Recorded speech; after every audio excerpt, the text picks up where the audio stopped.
why you've hit a plateau. Inquire all those questions you've always wanted to know. Ask Kati anything. Hey everybody, welcome back to another episode of Ask Kati Anything. Now today I have a wonderful and special guest, my friend Alison Rosen, who is a writer and podcaster. You can check her out. I'll put all her links in the description. We are going to answer some of your questions and chat about relationships. Let's just get into it. Hi, Alison. Thank you so much for being on. I'm so excited to be here. Thank you for having me. Of course. You're our first Zoom recording. We're trying to make this work. I'm not very technologically savvy. I'm very honored. And also, in the midst of quarantine, the fact that I'm your first Zoom video is even more special. I know, right? I mean, we've done the video regular thing, but I've never had to invite people. Like, you were my first invite. Well, I feel so honored. Thank you. This is very exciting. I host podcasts, and I had a firm rule for years, which is I only do in person. Like, I was pitched guests, really good guests. And the publicist would be like, "Are you interested in having this person on your podcast?" And I'd be like, "Of course I am." And then it's like, "Okay, well, he's in New York. Can you da da da?" And then I would say, "Oh, I'm sorry, I only ever do it in person," just because I just like the feeling of being able to like feel. My interviewing is so based on like the feeling, Totally. There's an energy in the room, and it's just like anything. Meeting someone in person is very different from Zoom, which is kind of why we're like missing people lately, Right. So once this started, though, I've had to switch everything to Zoom. So I'm an old pro at Zoom, even though my soul is in conflict over it. Yeah, well, I agree with you, though. It is preferred to be in person. Like over the years on YouTube, not that I haven't been in podcasting very long. This is our 30th episode. Oh, wow. So yeah, so we're totally green. I know, just a little podcast baby. But YouTube, I have like, I don't know, over 1,200 videos or something. And we've done collaborations in person, which are awesome. And then collaborations distanced where they record their bits and then you piece it together. It doesn't work. It's not as good, Right. You miss and that like, I don't know, something about it. Are you doing therapy? You have a practice, right? Yes. A small private, like 2 half days a week is what I allot to that. And are you doing any of that virtually? All of it. Yeah. How's that? It's not as good, but the alternative is for people to wear masks in my office. Mm-hmm. And also I'm in a big medical building and there's a lot of people coming and going. I don't know. I've been over to the office just to kind of see what it's like. And there's so many touch points and I have obviously I have anxious patients already. Right. And we've discussed it. But I don't know if I'll go back there. For many reasons, but one being it's a big medical office and a medical building, and I don't really want to be in that. But wearing a mask in an office, that removes like most of what I would read off of people. Totally. There are those masks, which I've only seen pictures of. I haven't ever seen one in person, but the masks that have the clear panel. Yes, I've heard of those and seen those on like Instagram, but I haven't seen them in practice. But yeah, that would be awesome because not only do you miss like smiles from strangers, like sometimes I wave at people just to let them know I'm friendly. I try to just like smize I probably look constipated. Trying to make my eyes super, super duper smiley. Like, what is wrong with her? Just pass the gas. Have you had your coffee today? No. Okay. That's why I'm walking.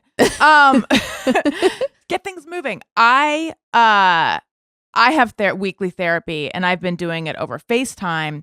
And at the beginning, I really resisted it. I really I'm a person who, in general, I can be very introverted and I don't like to leave my house. And yet, for therapy, I always prefer to just for years now, I always prefer to go in person. I just feel like I get so much more. So, at the beginning, I was like, I don't, I actually preferred to just have a phone call. The very first pandemic session I had was just a phone call. I didn't want the FaceTime part of it, but now I do it over FaceTime, and I feel like maybe I'm forgetting about what it's like in person, or I've acclimated, so I feel like I'm kind of getting just as much out of it. Yeah, and I mean it's a mixed bag for me. Like I'm glad you're acclimating, and I think we're really adaptive people, right? So we can totally get used to it. But I definitely had some resistance from patients who were just like, well, we'll just hold off for 2 weeks. And then things like progressed. They're like, okay, we'll figure this out. And I do FaceTime as well. That's what I use also. Because we can't use Zoom or Skype. They're not like HIPAA compliant. There's certain. Oh, is that why? Okay, because I was wondering why we weren't using Zoom. Yeah, and I've heard from other people that Zoom like opened up a Zoom healthcare, but I don't know. We already do FaceTime. It's just what it is. Right. But I don't like the fact that you could be put together. Like, trust me, I'm wearing sweatpants right now, but you can't see. And so as a therapist, you like to make sure people are like, they're able to take care of themselves and stuff and like doing all of that. Not to mention the privacy component. Like, I like going into the office to see my therapist. Like, I enjoy that. First of all, it's the nice ritual of it, right? I get in my car, blah, blah, blah. I get my water bottle ready, my tissues, yada, yada. I head down. But now there's none of that. And then also it's like the privacy of being somewhere nobody can hear anything. You get to. Right. I have a studio that is a separate structure from my house. But I mean, it's like, perfect. It's just in the backyard. Yeah. But just today, actually, I was thinking I need to have someone stand outside the studio and just tell me how soundproof it actually is. Yeah. Because I talk all sorts of shit about I can swear, right? Of course, 100%. Shit about my husband and kids out here. That's the whole point of therapy for me.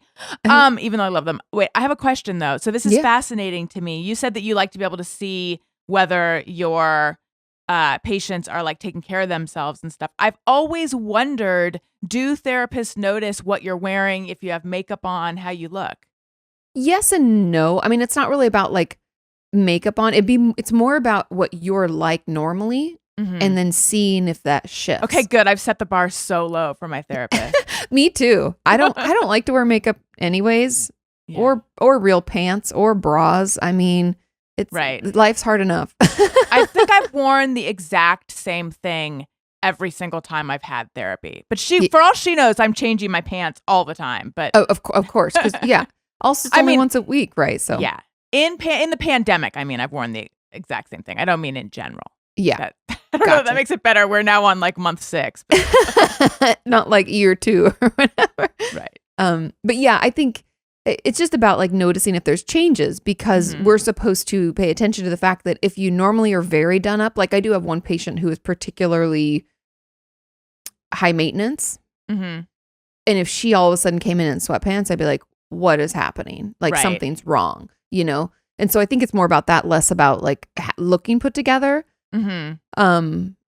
Like I have a patient I had for years who she would never wear short sleeves. It was always long sleeves, but wearing short sleeves would be like a sign of like things are moving forward. She's feeling safer, better. Right. So there's just things you look out for, and we're missing a lot of that, I think, over like Zoom or FaceTime or whatever. Yeah. My therapist told me that another therapist refers to it as therapy with a condom. Kind of. That's a great analogy.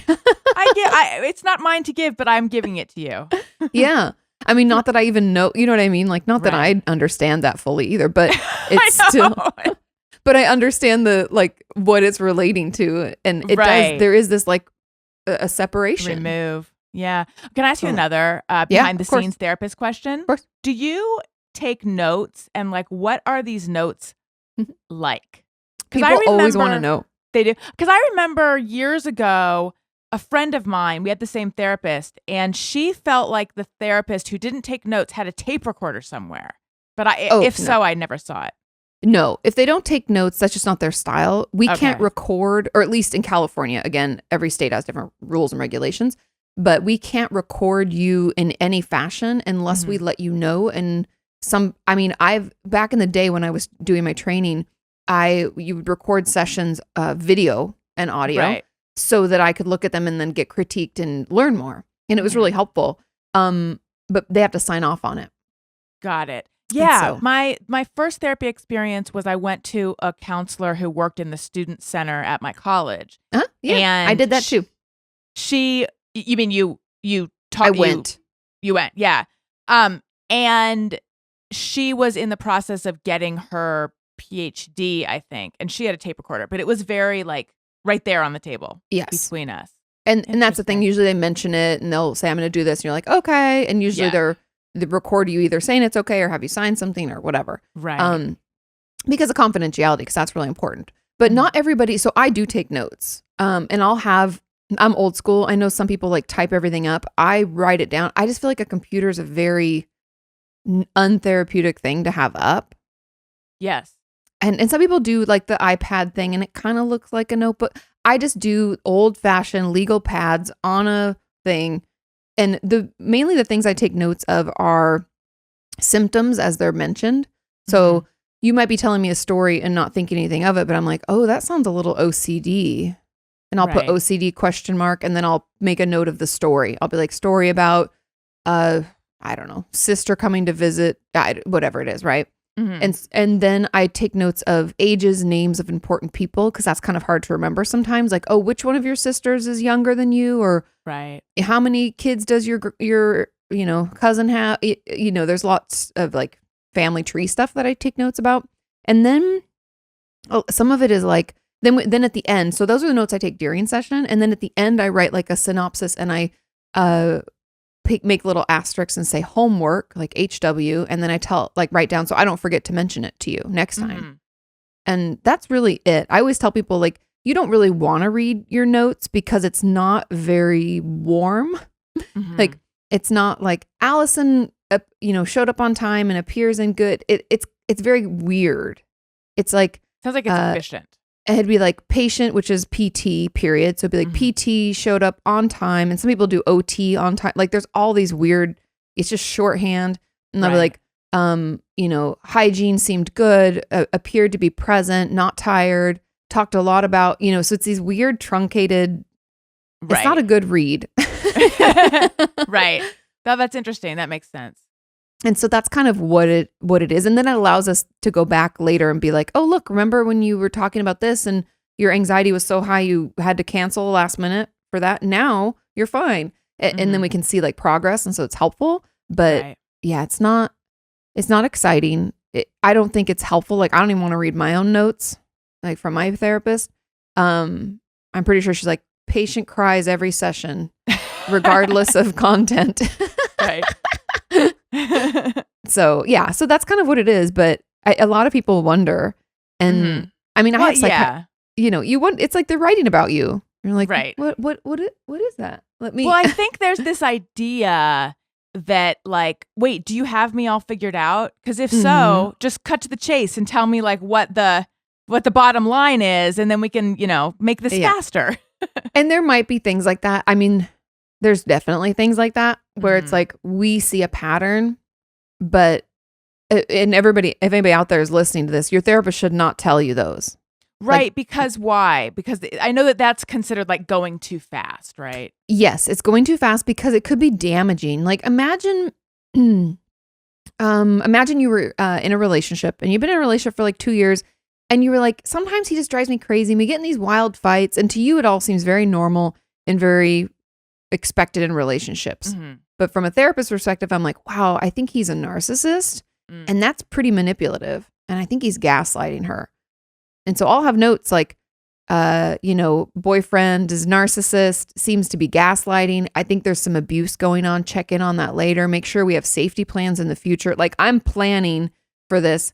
But if I just told you that, like we've all had those friends that are like, I think your boyfriend's an asshole. And you're like, well, we can't be friends anymore. Like, I know. I spend a lot of time thinking, or lately I feel like I have been. I think it's just this pandemic quarantine time has given everyone time to overthink or to at least ruminate. I've been thinking about all those people that told me the truth before I was ready to hear it. Yeah. And how I pushed against it and felt like, why are they doing this? Are they trying to sabotage me? All the defenses I had against hearing it. And it's like, oh my God, they were right. They were right. Well, they can see things we can't see, right? That's why going to a therapist is helpful. They can see things that we can't pay attention to because it's too difficult. Right. We're still kind of in the course of acting it all out. But like now, I feel like now maybe everyone says this, but I'm at the point of life where if someone was like, that person's a narcissist and they're manipulating you, I'd be like, oh, thank you. I'm glad you could just tell me. Yeah. And I think getting older and also having some like introspection, like having the ability to go inside and be like, that was actually helpful. Maybe I should have listened to that. Right. We can be better at it, but there's the thing that I would never want to take away from a patient is the aha moment, which we all go through those throughout therapy. And sometimes they happen a lot and sometimes they don't. But when you come to the realization on your own, it's so much more powerful. Yeah. I mean, I know. So I got into therapy when I mentioned that I went to my college counselor because there was this guy that I was dating. I don't even know if I would call it dating. I thought we were dating. I thought maybe I was his girlfriend. He was older, and I think to him it was just hooking up. And I think he tried to tell me, and it was just like, I was just like, that does not compute. Like, I know he likes me. He calls me on the phone. And sometimes he invites me over and he's willing to sleep with me. So he must be super into me. He's just afraid of commitment. I mean, it was like, oh, we always do that. Yeah, we're young. Yeah, it was, so sad. And I was like obsessed with him.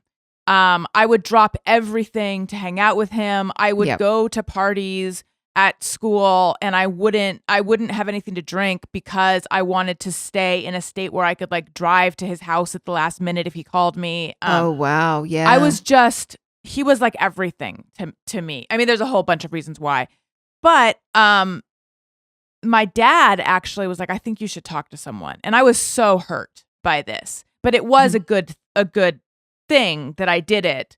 I love that your dad said that. I don't hear that often, that fathers are the ones to be, not saying that men can't want to talk about things. They should. And I think we should encourage that behavior, but especially with our ages, right? So we're, you guys were a little older, just a little. Right. Just a tiny, like, we're still cool. We're totally hip. We're hip. We're down, and we should be hired for anything where you need someone who's got their finger on the pulse. But also 100%. We're wise. Yes, we have a little bit of experience. Tiny bit older. So that means that your dad is that much. He's like kind of what people could consider. I mean, it's he's like in his 60s/70s, which I'm surprised. He's actually in his 80s. I have an older dad. Oh, wow. Even more impressive. He had been in and I come from a family that believes in therapy a lot. So he had been in psychoanalysis. That's long term, 1,000 years ago. Yeah. So, so I actually would say that my family's religion is psychology.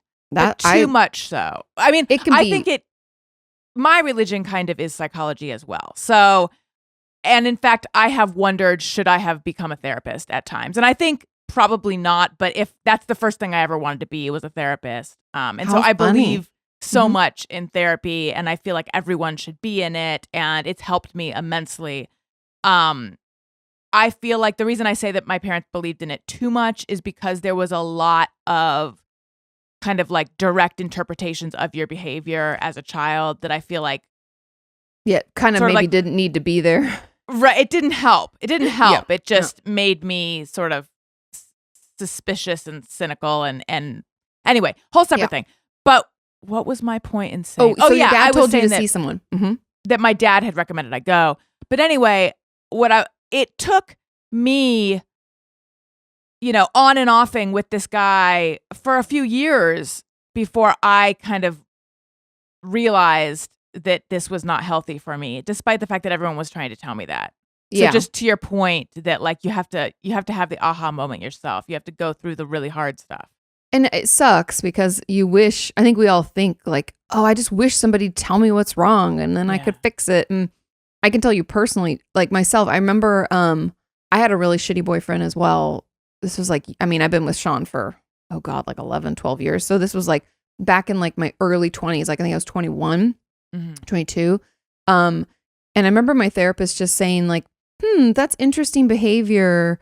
Like he would call you at 11 o'clock at night and like if someone called me at 11 o'clock at night, they wouldn't get through to me. She would make comments like that. And it was just like, consider if that's working for you, because you have to be to work at 7. That's early. It was all these like, Right. Like planting the seed. Yeah. And then I remember, I forget what she said. She said something to the effect of like, she asked me a question. Almost, it was like, do you think that that it's okay for you to say no? Like, are there situations where you feel like you have to say yes? It was something like that. Like, and the answer was yes. I'm a people pleaser. So I was like, 100%, I have to say yes. I don't want to upset them. That would be terrible. Right. I would feel terrible. I don't want to feel terrible. But she asked it in a way that wasn't so jarring. My defenses were down. It was like an honest answer. And I was like, well, no, because it's not going to really affect me. And, all the people pleasing things. And it means a lot to them. And so I would do it and blah, blah, blah, blah. And she was like, okay, so I'm going to repeat back what you told me. And if a therapist ever does that, something's coming. And I was like, oh, okay. Right. And she was like, okay, so you asked me what I asked you. And I was like, okay, Rebecca, do you think blah, blah, blah. And then she said back, then to hear from someone else as a people pleaser, it was weird. And I was like, I don't know. It did not. I was like, that sounds terrible. And I had this moment of like, oh my God, that's sick. Like what I'm doing is not good. Yeah. It's so interesting when you're able to see it in someone else, but not when you're inside yourself. Yeah, it was anyway. So that changed, like shifted everything. And wow. she was like, I challenge you to set limits and express those limits. It was boundary setting. She's like, set limits with this boyfriend and express those. And then I'd like you to let me know like how often he goes out of his way for you. And the answer was he never did. Right. It'd be like if you with that boyfriend were like, do you want to drive over to see me? Or you know what I mean? Right. So how much longer did you stay with him? Like 2-3 months. That's pretty fast. I mean, I felt pretty good about it. And breaking up's always horrible, even if you're the one doing the breaking up. Because I was like, ooh, how do I say it? Yeah. Especially for a people pleaser. Exactly. How do you let them down easily so they don't feel that they're in trouble at all or they did anything wrong? They're not to blame. Right. Right. How did he take it? Not well. He kind of cried a little and then I got really uncomfortable, but I did it at my apartment. So I was like, okay, I think it's time for you to go. I mean, it was so bad. So, but then it was good. I was single for a while before. And then the next person I dated was Sean, but it was good for me to date in that interim and uphold healthy boundaries. Mm-hmm. Like if I have to be to work in the morning, I can't go out with you tonight. Like it's too late unless we want to do like an early dinner. It was just regular people things. Right. That you had never put into practice before. But was it like for me, I wouldn't have been able to uphold those boundaries, not because I was afraid of disappointing him, more because I was like addicted to his attention. Oh, so interesting. It wasn't that like, I know it's better for me if I don't see you. It's like this is painting such a, I'm not like this this is a long time ago. These are past selves. That's why we go to therapy. He was like oxygen to me. Mm-hmm. And like or a drug. I mean, it really was addictive. So there's no way I was gonna not see him as much as I could. Yeah, because you needed that. How pathetic. What a catch I was. We all do stuff like that, though. I think it's part of that's part of what I'm worried about with quarantine is kids not being able to be away at college or going to school. And as uncomfortable as it is and as terrible as trust me, I'm not proud. And I had a boyfriend in high school that was like super manipulative and cheated on me. And I just dealt with it. Like all sorts of shit that like I don't like. It was horrible during and after. But now, like way after, it's helped us be who we are, right? Like I recognize behavior in myself immediately now. And I'm like, oh, then I can't do that. You have to say no to this. Or, like. Right. So it's horrible and it makes us sound needy and ridiculous. Yeah. But you need that sometimes to learn and grow because someone can't just tell you. Like even if my mom, which I'm sure she probably did at like the age of 16 when I started like dating, being like, don't let them walk all over you and you stand up for yourself. And if you people please, it'll end up this way. Or like, if you give in to them and act like they're your only supply for attention, that's not going to lead you anywhere good. We'd be like, meh. Like you can't. No, you don't. Because it's not what you want to. For me, it wasn't what I wanted to hear. Like exactly. At all. No, yeah. I wanted to do is sit there with someone and be like, and then he said this, and then I said this, and then he said this. What do you think it means? Oh, 100%. That's why I loved Sex and the City, the show Sex and the City, where they just like take everything apart and think about it. I just loved it. And I have found that for me personally, when it was the right person, there wasn't that urge to do that because I wasn't in a state of confusion all the time. Like 100%. I didn't need to pick apart things he said and try to interpret it because I knew how he felt about me and I knew how I felt too. And that's a healthier relationship. That's why I don't like when people say, not that this isn't true, but I don't like when people say like, oh, real relationships take work. Interesting. And I'm like, yes, it takes effort. But effort is not the same as work. Right. And work, I would rephrase it to be like, good relationships are labors of love. Mm-hmm. So I don't do things for you out of pain for me. I do things for you because it's good for us as a couple. And I know that it essentially doesn't cost me anything. You know what I mean? Like, right. I don't know. It's easy not to say that relationships can't have ups and downs, because Sean and I don't have children and we don't plan on having children. I know that that is its own struggle, and I don't pretend to understand what that can feel like as a woman, as a father, as a parent, all that. Mm-hmm. But it should be pretty easy. Yeah. For me, the only thing I've always interpreted the way I understand relationships take work, or marriage takes work, or however you put it. For the work for us is continuing to communicate when we want to shut down. That's exactly the part that I have to push through. When I'm like, my emotion, something triggered me. My emotions are like, F you. I want to get away from this conversation. I'm angry, even though intellectually I know that I'm overreacting. And it's like the willingness to actually just say all that. I have to tell you right now, I feel like shutting down, but I'm going to try to talk to you about this. And we both do that with each other. We're very similar in the way we react to things, which is nice. And also, no, I feel like it's good, actually. Yeah. No, but Sean and I are the same. And I think there is something to that, because early on in our relationship, I would do old behaviors, like where I'd want to run away, like physically, emotionally, be like, you don't know me, bye, blah, like I'm leaving.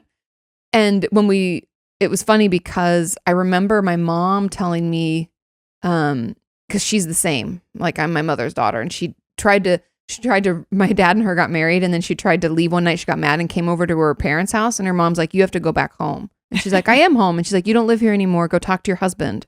Oh, you know? Wow, grandma. I know, holding up the boundary. Yeah. You go back, you talk to your husband.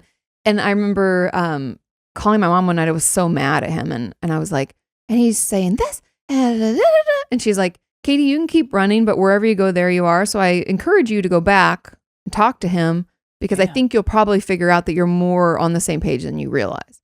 And I was like, ugh. But it's true. You have to push through the defense mechanisms of run away, I'll be safer alone, all the weird defense mechanisms we have. Me, yeah. And so pushing through that and communicating anyways, I think that is the work. Right. Your mom and your grandma sound so hip and savvy, like us, young, hip, savvy people. They are. We don't fall far from the tree. No, I mean, I think it's just like us. You've learned. My mom had that experience, and I think she was in her own way passing it down to me to be like, you can't just run anymore, Katie. It's not healthy. But yeah, it's some things are hard to learn, and you have to. My therapist, and I've talked about this on my channel a little bit, and I wrote in my first book about it, was like how my therapist back in the day, between me dumping that loser guy before and then meeting Sean, she was like, I really want you to be a little uncomfortable. Not uncomfortable like they're doing things that would harm you, but uncomfortable in that these are not patterns you're used to. Right. And Sean was not, every other boyfriend I'd had before, I could tap and they would give me what I needed, kind of. And he would not. He was just doing his thing, like a normal person with healthy boundaries. And so when you say tap and they would give you what you needed, what do you mean? Like attention. But were you asking for it in a healthy way, or were you manipulating to get it? Manipulating to get it. And so it was me.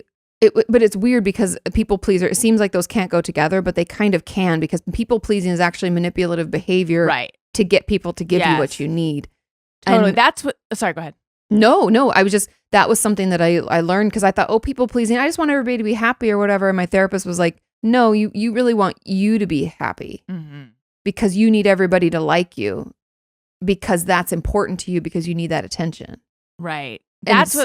Yeah, go ahead. That's what I realized, is that not always, but oftentimes in sort of in a people pleasy person, the manipulation is because they can't just be direct about what they want or need. They're not even they're not even honest with themselves about it, or they're not there yet, so they can't be aware of it.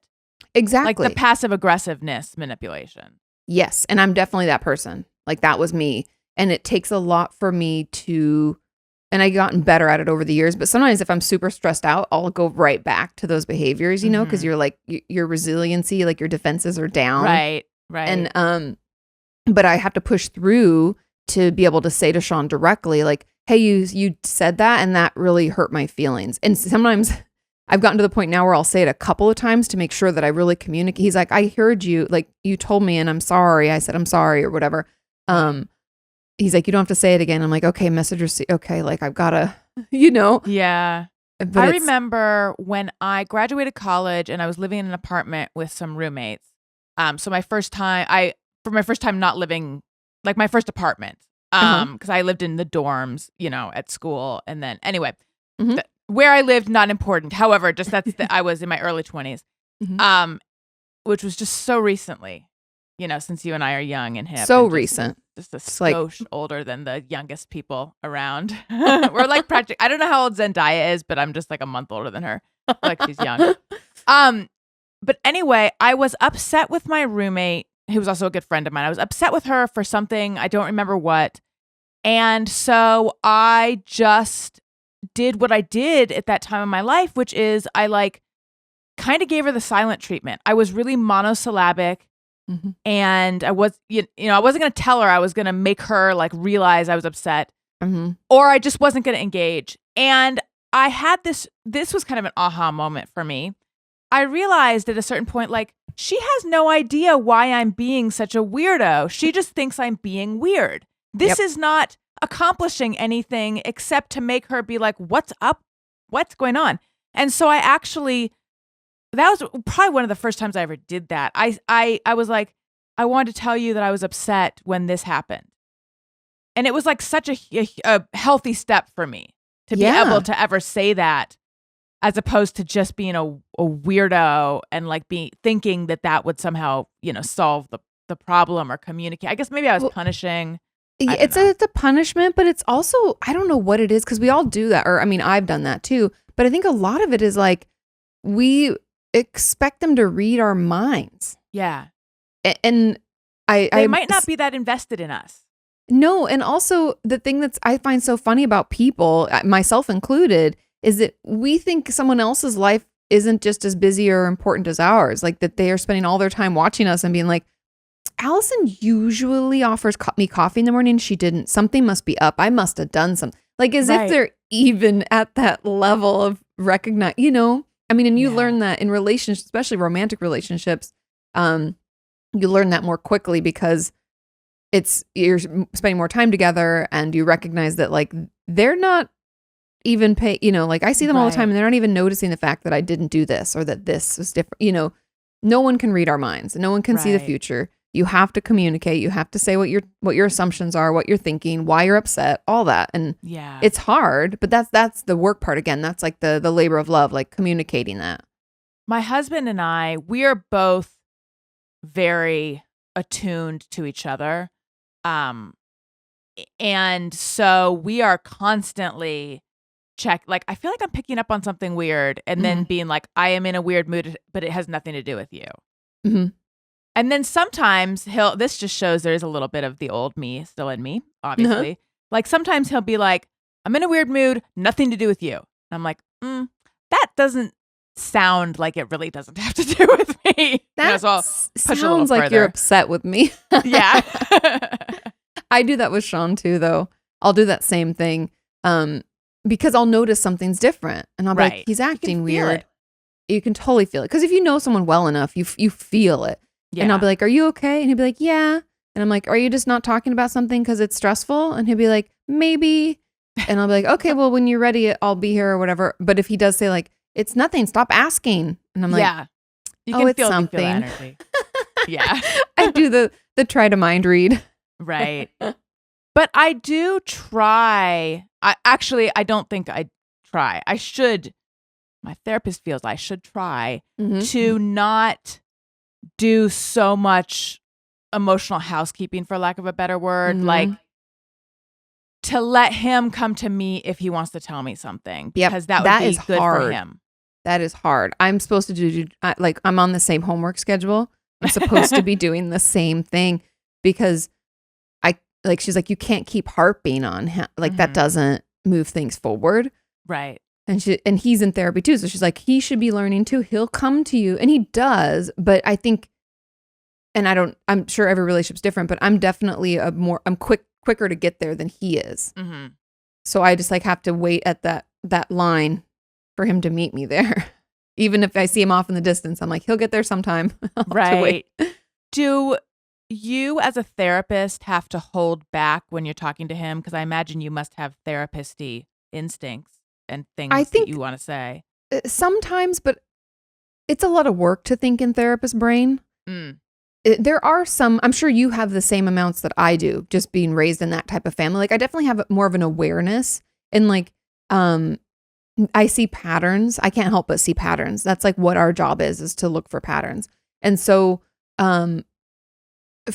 for him specifically, like I'll see patterns of relationships, like friendships, family stuff, and I'll like notice it and I can't help but recognize it, but I just don't say anything because I'm like, this isn't helpful. That's part of my work too, is to be like, is this helpful information to share or not? Right. Most of the time it's not. Yeah. So. Yeah. Yeah. It's tough finding that line. It is. What I find is that there's things that I'll think where I think like if I were a therapist, I actually wouldn't say this. I would try to lead my client to it on their own. But because I'm not his therapist, I'm just going to blurt out like, I don't like the way that person did XYZ or whatever. Yeah. And I do that too. Like, cause I'm not therapist Katie at home really at all. Right. So I will just say things. I'll be like, especially if something bothers me, I'll be like, that hurt my feelings. And you've been doing this a lot. And I've noticed this pattern and I don't know where it's coming from, but you got to figure that out. Yeah. Like, so I do, like, I wouldn't say that to a patient. I wouldn't be like, you're doing XYZ. And like, right. So you have to figure that out. So it's a little more abrasive and a little more, because you can be that way. Are your feelings ever hurt by things your patients say? My current therapist, who I love, has really encouraged me to be like, she was like, Alison, you can say anything to me. And so if ever she says something that I didn't like, or I felt like she was wrong or off or whatever, like she wants me to use it as a communication petri dish, kind of. Yeah. So I will, even if it makes me uncomfortable, I will be very direct with her. Mm-hmm. And it's like really helped me a ton because she's always she receives it so well. Not that I ever say anything that would hurt her feelings, but I'm just wondering, like. Yeah, I was trying to think, I was like going through all of my memories of, different patients. And I don't think anything's ever hurt my feelings.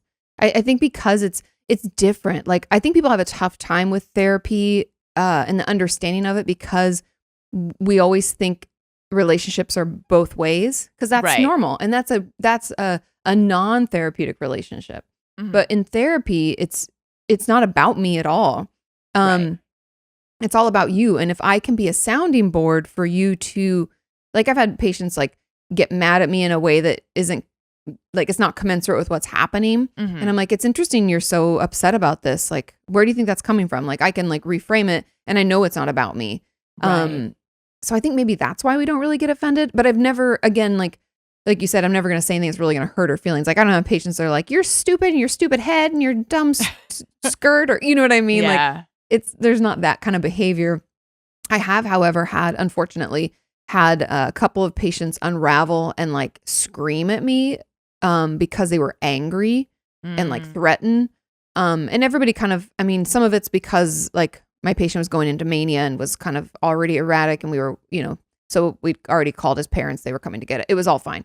But I've had stuff like that happen that's a little scary, but it wasn't, but I've never my feelings hurt. Mm-mm. So yeah, but it's interesting. Therapy's interesting, right? It's a weird relationship because you don't know anything about your therapist. Like, I've talked about this forever. But my therapist is from Toronto, I learned, because my husband's Canadian. And it was like the second session, and she said, "Oh, I'm so sorry about that." And I was like, "What?" I like immediately, I'm like, "Where in Canada are you from?" And it caught her off guard. I could tell as a therapist, I was like, oh, I overstepped. Like I shouldn't have said anything. And she goes, I'm from Toronto originally. How'd you know? And I was like, oh, my husband's from Montreal and, blah, blah, blah. And you said Surrey. Like I pick up on that. If you said process, I'd say the same thing. Where in Canada are you from? And she was like, very good. Like she was like impressed then with my like ability to sniff out Canadians. Right. I was like, I knew I liked you for a reason, but it was just funny. There's things you don't know about them and you're not supposed to. That's part of the fun and the weirdness of connecting over FaceTime. Like I saw my therapist's dog. Yeah. More things are being exposed. Yeah. And I know I don't know which room in her house she's in, but I know, the layout of that room. And but seeing her dog, I was like, oh my God, I feel like I saw a celebrity. That was, I don't know why. I think because it's like you covet this personal information about your therapist. Of course. Yeah. Yeah. Cause that connectivity it's weird. Right. And it's funny because I'm in a couple of groups. We kind of chat like through it's WhatsApp, but it's like these groups with other therapists and stuff and psychiatrists. And there's been a lot of chatter recently about where do you do these sessions now? Because I don't think people realize this, but there's a lot of thought and work that goes behind what's in a therapist's office and like how it's set up, because we call it like the holding environment and it's supposed to feel very comfortable and very at ease, right? Like we don't get rigid couches. My couches have always been like overstuffed and very sunken. I remember when I got a new couch because we had a white couch. I don't know what I share an office. So I was like, I don't know what we were thinking when we purchased that, but everybody loved it because it was really deep. Other than a couple of my older patients were like, it's hard to get out of this. So, I'd be like, sit in the chair. But we got these new couches and the response, some people were like, this is so much nicer. And other people were like, where'd the old, like they had to grieve the loss of their favorite. Where'd my mommy go? Exactly. This was my cozy space and you took it. And so a lot of people have been trying to figure out how to put together that space that you're now going to see. Right. So that it's not so jarring or it doesn't feel like it's revealing too much personal information. Like you shouldn't have photos of your family behind, there's like things you have to think about. Right. Yeah. It's really interesting. I always think it's interesting how in every therapist's office that I've been to, I sit in the exact same spot. Oh, do most people do that? Always. Mm-hmm. Yeah. I don't think I've had anybody, even the funny thing is some of my patients who I only see adults, but some still have their parents come in or their spouse every so often. And those other people always sit in the same place too. Yeah. There's something about that. And there's actually studies because even in school and stuff, you sit in your same desk. Yeah. I remember my yoga that. In classes. Like a lecture hall, exact same desk always. Yeah. And if someone was ever in my spot, I was like, excuse me. I mean, internally. Outside, exactly. I was like, okay. And you're like, I'll sit somewhere else, but it just feels weird. Mm-hmm. It's so funny. I don't know why it is we do that stuff, but that always cracks me up. Yeah. But yeah, there is some research to get behind that. Do you want to hop into some questions here? Yeah, let's do it. We've got 7 and they're all over the place, which I love. Great questions, you guys, that you sent in. So let's start up. We'll just warm it up. We'll warm up with the question that says, hi, Kati and Alison. And they spelled both of our names correctly. I love this person. 5 gold stars. They said, I would love to hear what's your go-to activity when you're having a shitty at-home mental health day. And similarly, what's your most enjoyable form of self-care in pandemic times? Big fan. And they gave a big smiley emoji. I'm assuming they're a big fan of yours, but I'm going to say thank you anyway. I would assume yours also. Big fan. Thank you. Well, what I do when I'm having a bad mental health day, if it's bad enough, I will reach out to my therapist. Uh-huh. There have been times where there's been times where it's been like 2 a week or double sessions or any of that. Yep. But just if I'm like feeling bad, my go-to is to just get under the covers I'm very into a heated throw or a heat pad. Uh-huh. I've discovered this kind of recently that nothing relaxes me like an electric heated throw. It's like I don't have a weighted blanket. It's kind of like that's what I was just going to ask. Do weighted blankets work? Yeah, I don't love those, but I'm not a bath person. I have tried to become a bath person over and over, and I get in and then I'm like, okay, now what? It just doesn't do it for me.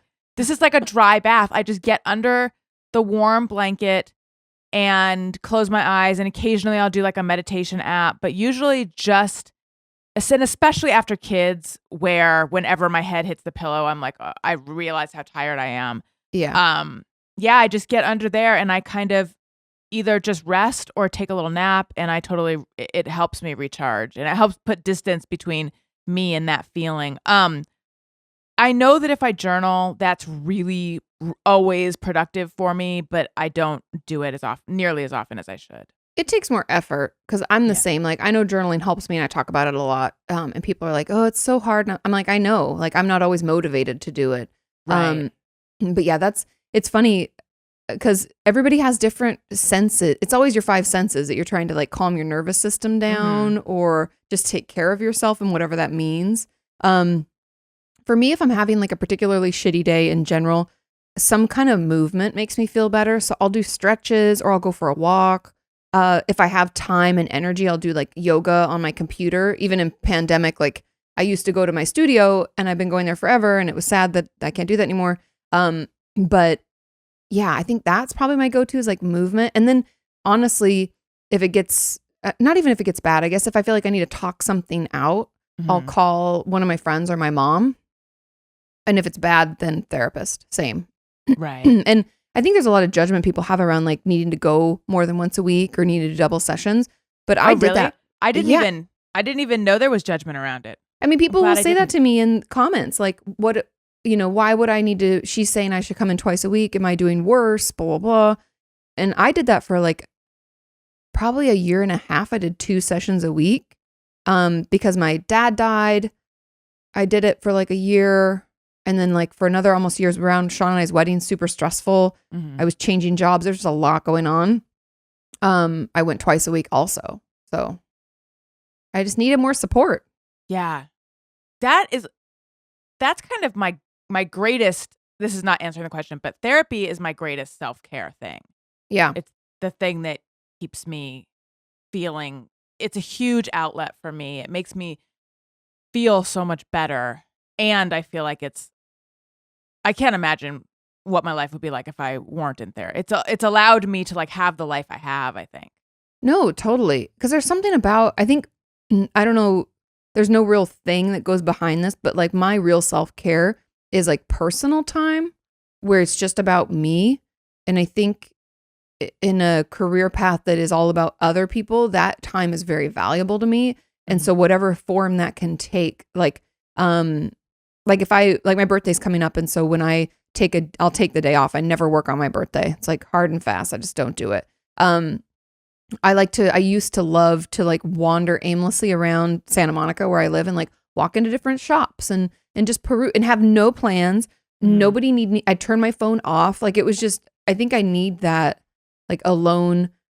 It's all about me type of thing. I'm not at anyone's beck and call. There's nothing that I have to Instagram or I just don't have to do, I don't have to do shit about shit. I just get to be me and like fuck all the responsibilities. And I think that there's something to that for me. It's really recharging. And what's been your self-care in quarantine? A lot of the movement stuff, a lot of journaling, to be honest. Talking to friends and my mom. I've made lots of time for Zooms, even though I'm sick of the Zoom hangouts. It's like, we're kind of like you. We've been, as Christina calls it, deep in the core. We like have been quarantining hardcore. Right. And because we don't have to, right? I feel like it's irresponsible if I don't have to go into work and I already work from home. Like, what am I doing going out? So we just get everything delivered and legitimately don't see many people at all. So I've been making time for friendships, like for those kinds of connections. And yeah. And then sometimes a good zone out. I'll watch some shitty television because I just want to. Yeah. That's probably my most enjoyable self-care during quarantine is we've been watching The Americans. Oh, I haven't watched that. Have you seen it? No. It's really good. We watched the first season back when it was on originally in like 2013. And then we stopped watching it. But my husband has been, for 7 years now, has been like, we should catch up on it. So we finally did. And it's really well done. In fact, last night we watched the finale, except I fell asleep. So I need to catch up on it today. And I look forward to that. Yay. Yeah. Sometimes you just want to live in another world. I purchased, so I just finished writing my second book. And so I purchased two fiction books to read. And they're highly recommended. It's Where the Crawdads Sing. Everybody loved that book, I guess. And then Little Fires Everywhere. Oh, yeah. And I love that author from Little Fires Everywhere. I've read the book, the All I've Never Told You, or whatever the other one, Everything I Never Told You, I think it's called. And that was an amazing book. It was when I was part of a book club, when I had time for things like that. And so that's another. It's like I get to just turn my brain off and live in another world. Right. It's fun. So those are some of our ideas. Hopefully that sparked some ideas for all of you out there. This next question is about helicopter parenting. I don't know what type of parent you are, and no judgments. We're all doing the best we can. But it says, can you talk about helicopter parenting, whether it's beneficial to a child or not, and what are some effects that it can have on someone going out into the world without the knowledge of alcohol, drugs, sex, etc.? I was not helicopter parented personally. I was I feel like I was emotionally helicopter parented. So I was there was a smothering aspect to the overprotectiveness. I don't know. Yeah, I mean, I guess it was helicopter parenting. I think of helicopter, maybe I'm too literal. I think of helicopter parenting as a physical thing, like your parent is just hovering over you. But if helicopter parenting is like they're just involved in every aspect and like making everything, that's really what it is. Just overly involved and like no boundaries. They're like in your business. You have no privacy kind of thing. I think I was helicopter parented, but it was born of my parents' anxiety. My Usually dad that's where it comes from.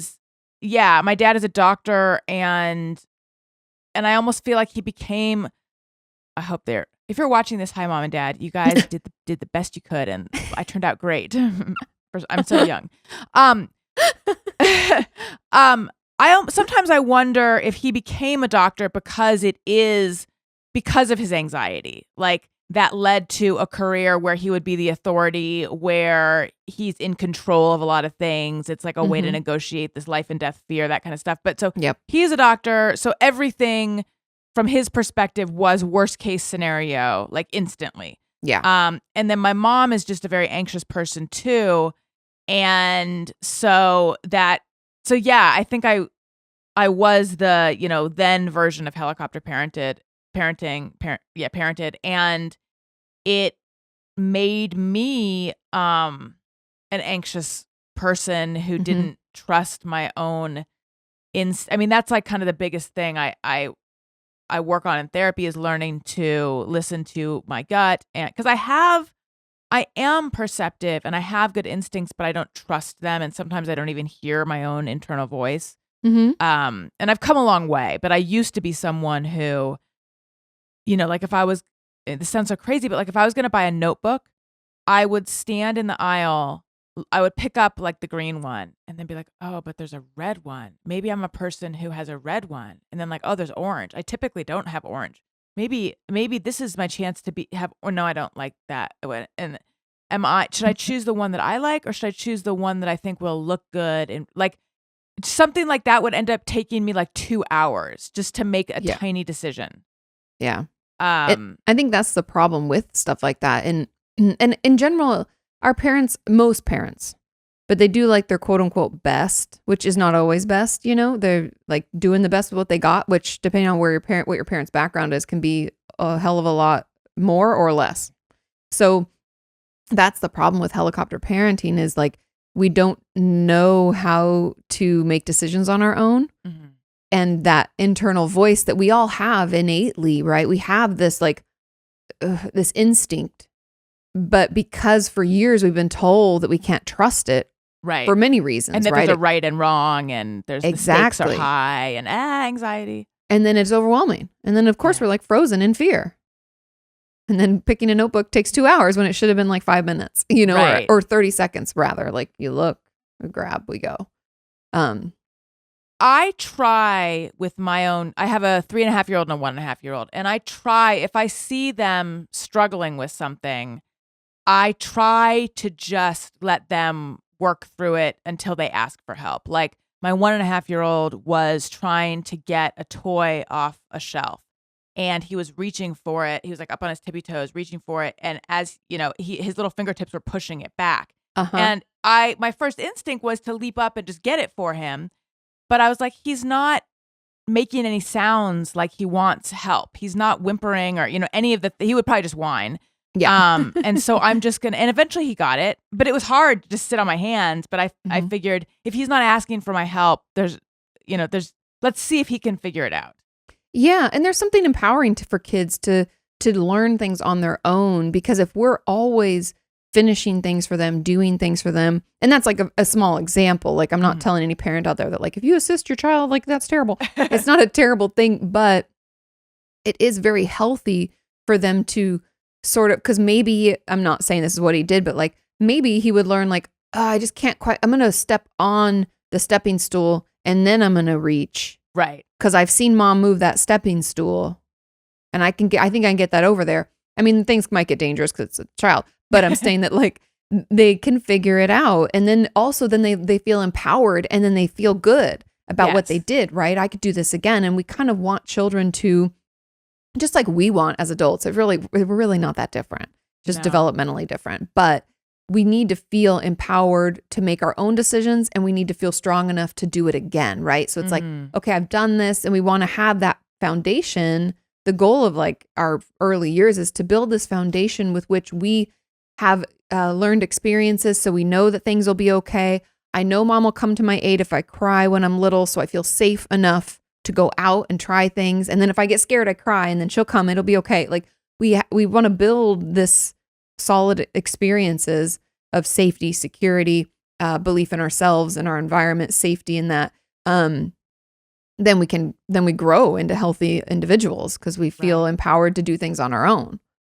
You know what's interesting with my 3.5-year-old, and I'm wondering if you have insight into this. And I know you're not a child therapist per se, but if Daniel and I, that's my husband, if Elliot, that's my son, if Elliot does something and Daniel and I are like, oh my God, that's so great, yay, which he used to just eat up.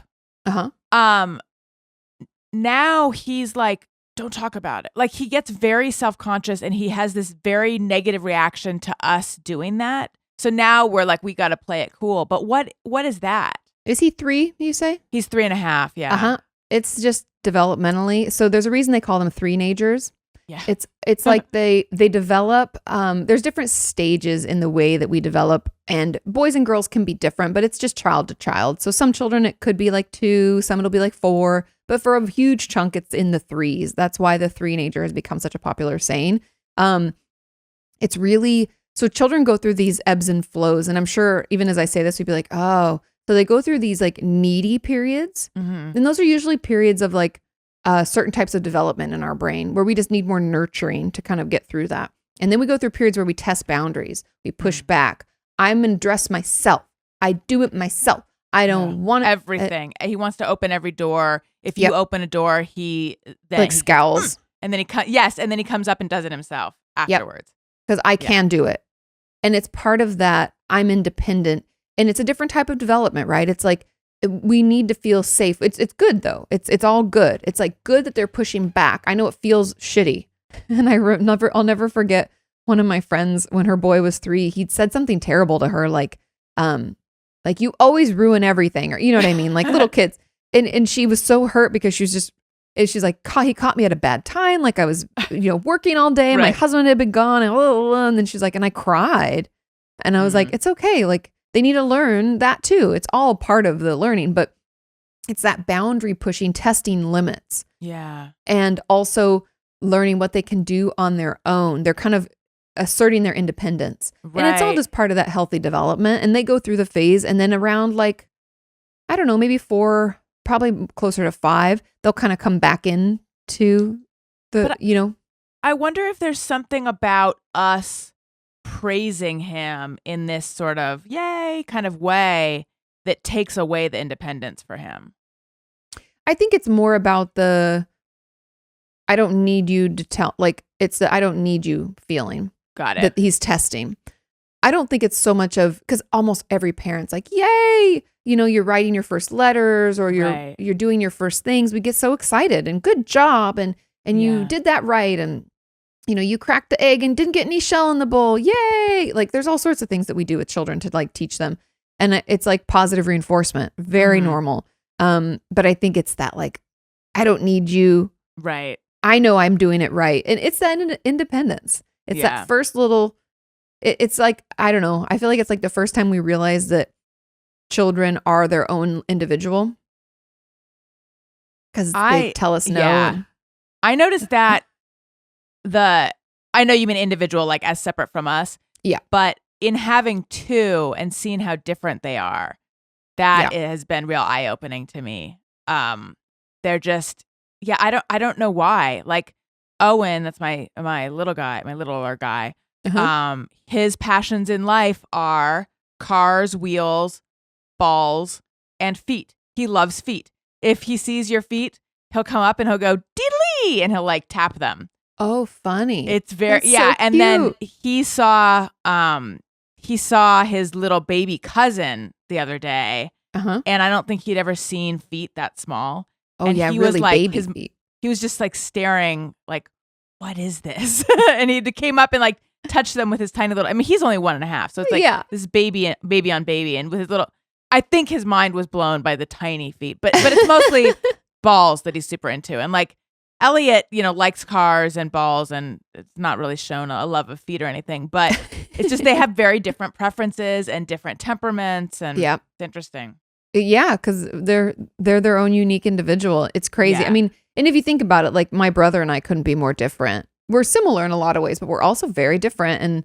And even as children, like I was super shy and introverted, like didn't want anybody to touch me. I'd cry if someone tried to, like, I just did not want to be bothered with. And my brother couldn't have been more extrovert. Like, hi. Like my mom had to leash him because he would like run away with strangers, And so, children, it's interesting, but there is that pushback, and that's part of the like independence, and it's healthy development, really, even though it can feel shitty for a little bit, especially for, parents now who we're wearing a lot of hats, we're doing a lot of things. It's kind of overwhelming.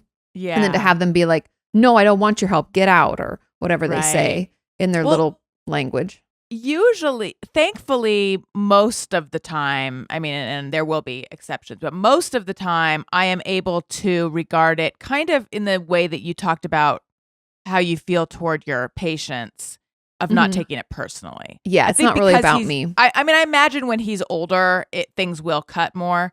But for now, everything is like through the veil of like, I get that he's just a little guy and he's figuring it out. So I don't take it personally yet. Yeah. Well, that's good. And I think the reason we take it personally as they get older is their language improves. Yeah. And I know that sucks, but they'll say things. We've all done that. If you look back at your teenage years, you're like, oh, that wasn't very nice. But it's because we have all the language and all the emotions and hormones swirling to make it like this perfect storm of shit. Yeah, I know. Young people can be brutal. Totally. Okay, next question. This is the one about nightmares. It says, hey, Kati and Alison, could you maybe talk about what exactly nightmares are? I recently started wondering because pretty much every night, or I usually have them in the morning, my dreams involve fear and anxiety and leave me with these feelings when I wake up. Ugh, that's terrible. I hate that. Yeah. For example, a recurring theme is being chased or having to run for my life, being harassed by an abusive ex, or dreams involving abusive family members or teachers. I had a really hard time at school. I'm just not sure if these are really nightmares or if I have fucked up dreams since I don't wake up screaming, or since I don't wake up screaming and sweating. Thanks for everything. So this sounds, and I don't know what your thoughts are, having nightmares is kind of normal, FYI. Like everybody has some kinds of nightmares. I used to have these, I would always be running to lock doors. That was part of this like recurring nightmare of mine. And I'd either make it in time or I wouldn't, and I'd wake up. And then I went through this period where if anybody scary came at me, I'd fly. I'd like kick my feet and I'd fly. Is that a good dream or a bad dream? They were like good because I was safe. Even though it was like scary, I was like, oh, I can always just leave. Like, yeah. Oh, look at kick that. away. And nobody else could fly but me, which I think probably if you really want to read into it, says something. I'm not sure. But I'm not a huge, like, you don't need to dive into your dreams and assume that every little thing means something. Mm-hmm. I think there's something to it in there, but not every bit of it means something. When it comes to this, I believe that these are trauma-based nightmares. And it's part of your brain's way of saying, hey, remember that shit you didn't want to work through? It's time. It's time. It's telling you it's time to start processing it. Because I do know through, because the book I just wrote is all about trauma. So I've been researching like where it is in your brain and like how you form trauma memories. You really don't form them regularly, by the way. They're like a mess. But our brain will stumble across bits of that and we'll have like flashbacks during the day or nightmares or night terrors at night. And everybody's different, but I would take this as an indication that, hey, maybe I should reach out and talk to somebody now. I must be safe enough. My brain is, because our brains will protect us from those scary, traumatizing, unhealthy memories. That's why repression happens, because we need to survive. But once we're to safety, our brain's like, okay, hey, we can do this now. Let's work on this. And that's my thought. Have you ever had any nightmares? Oh yeah. I go in phases. Mm-hmm. I was telling you that so earlier today I was thinking, because I think I had a dream about college last night and I can't remember the details, but I know that school was in there. And I was thinking, and most people still, I think, have some anxiety dreams about school. And I was thinking, why does school loom so large in our psyches? It's a huge chunk of our life. I mean, Okay, think that about makes it. And it's the first time for most people, everybody's life is different, but for most people, it's the first time that we have another adult that's not part of our family telling us what to do. Mm-hmm. Like I hated babysitters. I was horrible. I'd be like, you can't tell me what to do. I was that child. And I would just like then just go in my room and never come out like until they left. I was horrible. But in school is the first time you have like a person that usually you like them, or at least they have some kind of hold over you in a way, right? Like you're supposed to do what they say and you get in trouble if you don't, and there's like consequences, right? And so we have this person telling us what to do that's not our parent, and we've been told that it's really important that we do well and that we do this thing, which there's so many I have so many problems with our basic school system, because children who don't do well in school because they think differently and learn differently then they grow up thinking something's wrong with them, when in fact, if they just had a different way of teaching, they would have been fine. And I hate that process and that outcome. But that pressure is a lot for little kids. And so we feel very stressed out. It's our first experience with stress and worry.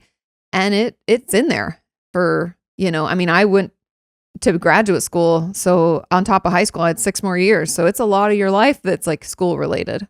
Yeah. I used to have a recurring nightmare that a toilet was like overflowing and backing up. I remember it happened in my dream on an airplane, and the like ground was filling with water, and usually it was clean water, not always. But that lasted for a period of time. And my interpretation of that was just like a kind of what you're saying, like a dam of emotion breaking. Mm-hmm. And just overflowing emotion. I also would have nightmares where something was happening. I had to like pack up a backpack really fast or whatever, like just a lot of like about stuff and not being able to get my stuff into. One recurring one that I would have when I was younger was I was out and I had a date arriving to the house and I was already running late. And so I had to get home, and then I was like I didn't want him to see me not all put together. So I had to like somehow he was already there, and I had to get to my room, and it was the house I grew up in, and I would open up the closet, and then it's like, oh, fuck, these are my clothes from when I was in 3rd grade. Like I remember specifically, it's like, those are blue and white pants with balloons on them, like, which is, why was I wearing that in 3rd grade? I don't know. But I had a specific outfit, like, these aren't my clothes. And then I would just be like, oh, I don't know what to do. And so I would just throw something on, and then I would go into the bathroom to get ready, and I would close the door, and half the door.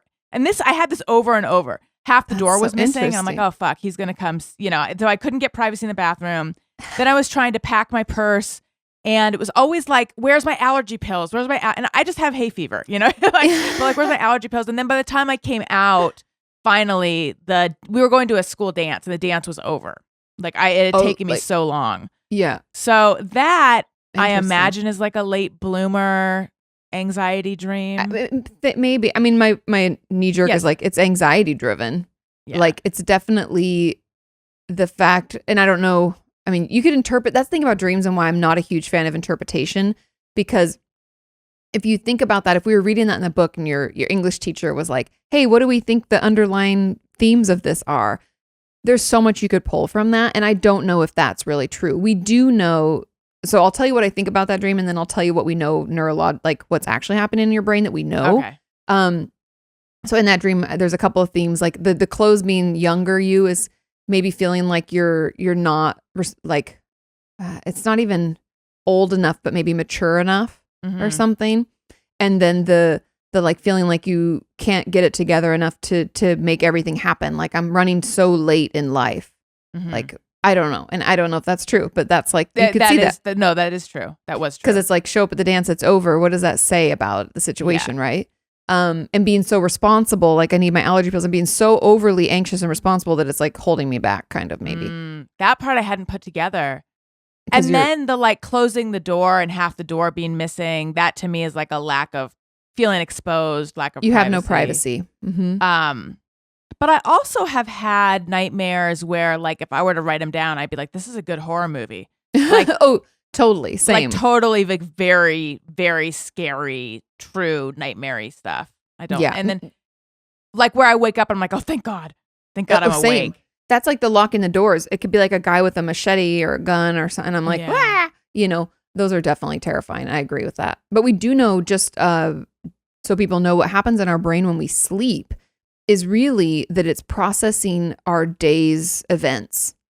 But if we haven't gotten good sleep for a long time, like this is where things get weird for people, is like if you, let's say you just had a baby and you haven't really slept well in like 6 months or 12 years. I don't know. It's all, everybody's life is different. But if we don't get at least 7.5 hours of sleep at night, our brain doesn't have time to process through all the stuff and file it away neatly. And things can get kind of chaotic in there. And we can start having these weird parts of a day from like years ago or months ago. And it's woven in with today's. And you're like, what? That doesn't make any sense. And things are, but our brain's just trying to process and file things away. Oh, that's so interesting. Yeah. My brain is I don't even know what defragging means, but because I never get, I mean, sometimes I do, but for the most part, I often don't get good sleep. So old days are popping in there all the time. Yeah, because it's like trying to clean it up, right? It's like the sleep is when our the fluid in our brain increases. I want to say by like 60%, if I remember my numbers correctly. And it's like our cleaning crew comes in and tries to like, did you watch the movie Inside Out, the Pixar film? Yes. Yeah. It's a great representation of memories, how they're formed, what happens.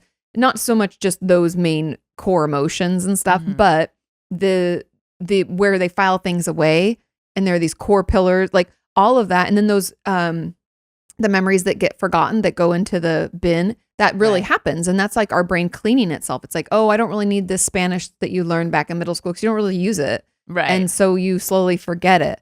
And so it's really interesting. But sleep is trying to form those marbles. It's trying to like put them together. And so we don't always give it enough time. They're like half baked. I was thinking last night. So when I don't know how old I was. I want to say like 8, 9, 10. My mom's friend gave me a book. It was called Beauty, and it was like a Beauty and the Beast telling of that story. And I got, I don't know, 30, 40 pages into it or something. And I put it down. But at the time, I was like so tired of starting a book and then putting it down and then picking it up and forgetting where I was and having to reread it, that I decided like, I am not going to forget where I was in the book. And I still remember, I never read it again, but I still remember where I was in the book. I remember, but it's like the memory has gotten like smaller and smaller and smaller. So all I know now is like, he had given her a box. Like, I have no idea what anything else, but just like any relation, but but it's just like he had given her, it was right at the part where he had given her a box.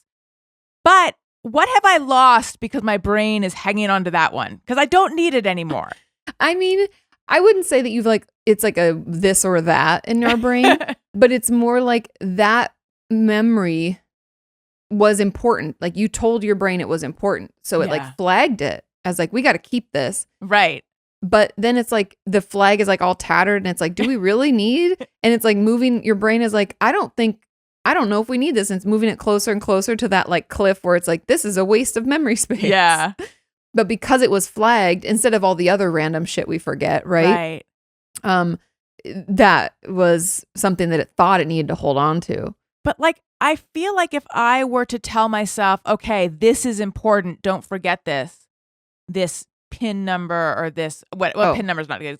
I don't feel like I have that much control over what I remember anymore. And yet, like when you have to like memorize something for whatever. Yeah. I'm not good at that either anymore. Yeah. But maybe I think it's also age. Yeah. We're so young, but it's weird that we have that much other stuff competing for our attention, but that's the thing is, like, I remember, God, it was years ago, but it was one of my good friends, and she had just ended like her first real love. And she said, I remember she was just devastated, and he was a bad boyfriend. It was good. And now she's happily married. They have a baby. It's all fine. But at the time it was like devastating. And I remember her telling me, she's like, do you think I'll ever love like that again? And I like thought about it for a second, and I was like, no. And thank God, because it was really unhealthy, and it was like almost not obsessive, but it's that first love. Mm-hmm. And I think there's this definite period in our life, I'd say it's around like middle school going into maybe mid-20s, where nothing's competing. I mean, yeah, we have school and people can say like, oh, that's super stressful. And I'm not saying that it's not. We just don't have life stressors in the way that we do when we get older. Right? So like you have children that require your attention for their survival. It's a lot. It's a lot. And we also we have careers, we have things, we have people in our lives that like depend on us and we depend on them. And our things just grow and our responsibility grows. And then it gets harder and harder for us to like focus on what we maybe need to remember in that book that I don't want to forget where I'm at. I used to do homework. I would sit on the couch in the family room. My dad probably had the TV on, and I would wear headphones and listen to my Walkman while doing homework. Oh, yeah. And I did fine. Now, if I am concentrating on something and like someone's watching something in the other room, it's distracting to me. Same. It's so different. Yeah. Okay, one more question, and then we'll wrap up because I know you've got a busy day. We've got things to do. Okay, so this last question, and if any of you asked your question, you're like, hey, Kati, you hearted it, and that meant you're going to answer it. I'll answer it next week. Don't worry. We won't forget these. We'll get through them all. But this question is, and this is a good one, it says, how do I trust and open up to be more honest with my therapist? I realize the more upset I am, the more silent I become, since I learned from a young age that it's better to just not express your feelings. This makes it hard for me to talk about the things that really bothered me, as I'm afraid of being vulnerable. It's hard. I feel like I'm stuck in therapy, although my therapist had told me that I had made a lot of progress. And I love this. People say, sorry for my terrible English. Your English is impeccable. It's better than most people who speak English regularly. So don't worry. So yeah, opening up to your therapist. What are your thoughts? Yeah, I have been trying to be a lot more open and direct with my therapist. And I still have all the feelings that I had as a child, the feelings of like, well, you don't want to be a burden. You don't have the right to say this. What if she gets mad? What if I'm overreacting? What if I'm being, blah, blah, blah, blah. Yep. So really the work is to push through that and to tell myself I'm in therapy for me, one of the things I'm working on is practicing being direct, practicing communication where the stakes are pretty low. Yeah. And what a perfect environment to try that with someone who you are paying money. They have to like you. But I mean, presumably you feel safe-ish, as safe as you can in therapy. And a couple things. I would say the fact that you are able to put all of this in a very well-worded question means that you have a good, you know what it is that you're working on. Like you're able to articulate it. So that's a big first step. And second, Kati's a therapist, but as someone in therapy, I would say just say all of that to your therapist. Bring it to your therapist. You could even say, I sent in this question to a podcast with a couple very young hosts who are quite wise beyond their years. And and I feel like your therapist would have a lot to say if you just brought that just exactly as you said it to them. Yeah. And I say that to them a lot because people send in questions that are so well worded and well put together. And I'm like, as a therapist, I would love for you to tell me that if you were my patient. Like that gives me a lot of information. And that's something that I think a lot of people worry about is, what is my therapist going to think? Are they going to judge me? Like all that stuff comes up, but as a therapist, the more information you can give us, the better. Like if because we can't read your mind and we don't make assumptions. So it's like, we need to know what your thoughts are and what's happening and what you already know from the past that we don't know. The more that you can tell us, the better. Mm-hmm. And so I think when it comes to, so I'm looking back at the question. So to be more honest with your therapist, I think something that can help is making some notes. Kind of, we talked about journaling and stuff, but like if you break down a couple of the points you're wanting to make, like I struggle with feeling vulnerable. It's hard for me to open up to you. I'm not sure why. Can we explore that? Maybe those are like your thoughts. Then practice saying it out loud to yourself, because sometimes the words that come across our lips the first time, we like shut down. Like I've even heard from people, like we struggle to say the word like abuse or anxiety or assault, stress, whatever. It can be hard to say that word in applying it to ourselves. It can have like our own stigmas, right? And then we're like, oh shit, if I really say this out loud, that means that that's like really something I might be struggling with, and I'm not really ready to accept that. So saying it aloud to yourself a few times first can kind of get you through those jitters, so that when you say it, you can be present and hear what your therapist has to say back. And so I really think that's really my advice. And it's okay to just let them know, hey, I'm having trouble opening up and trusting you, because even knowing that gives us something to be curious about, that gives us something to ask you about, and it just moves the therapy forward, really. Yeah. Yeah, I'll even say, okay, I feel like you're sitting there thinking XYZ. Yeah. Yeah. Which is like, that's like, feels very, very much like I'm just saying the thoughts as they enter my head. But even that is sort of liberating, because then she'll say, no, I'm not thinking that, or here's what I'm thinking, or whatever. Yeah. You're challenging those false beliefs or those faulty thoughts, because we all have those, right? And they're born out of something in our past where we're like, we've built like this whole city on things that we believe, but we don't necessarily have facts to support them anymore.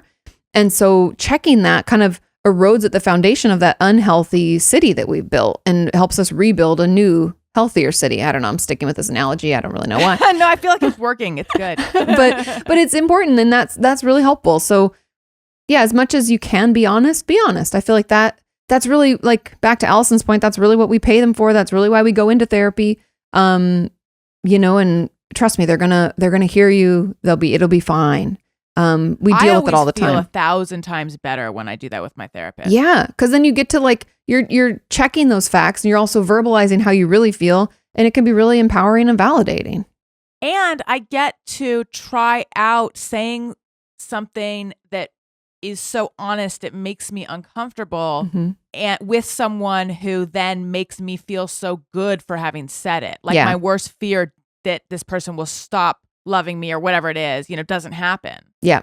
It's a safe space. And that's what's great. That's really why therapy is so beneficial, is it gives you that space to try out things where in real life the risk is too high. But in therapy, there's legitimately like very, very minimal risk. And I only say minimal because like if the thing you don't want to say is I want to kill someone, like we're going to have to report that. And there are some like limits. But when it comes to like being vulnerable, speaking about something that we think might have happened, or we have this thought and we think that you're assuming this about me, that it's a great safe space to hear their side. Are you thinking that? Do you hate me because of this? Are you judging me? Do you think I'm a bad person? Yep. All of that. Yeah. Totally. Well, thank you so much for all your answers and for taking the time to be with us. Thank you for having me on. This was really fun. It was really I mean, I love talking about this stuff. So it was really great. I know. I'm like, we could talk forever. But where can people find you if they want to hear more from you? Please follow me on social media at Alison Rosen. I'm also on YouTube. I was on a long time ago, and then I just recently started putting up some of my episodes. So please follow me on YouTube, youtube.com/Alison Rosen, just one L and Alison, Alison. Yep. My podcasts are Alison Rosen is Your New Best Friend and Childish. Alison Rosen is Your New Best Friend comes out twice a week. It's a one-on-one interview on Monday and then a group panel show on Thursday.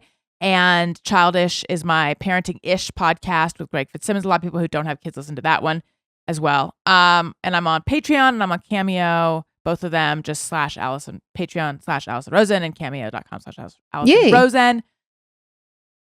feel like that was a lot of spiel. You did the thing. That's okay. They'll be able to find you. And I'll put some links if you're watching this on YouTube.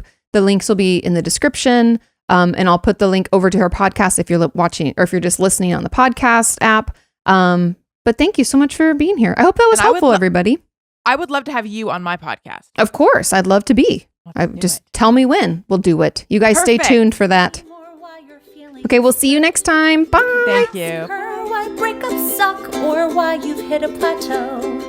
Inquire all those questions you've always wanted to know. Ask Kati.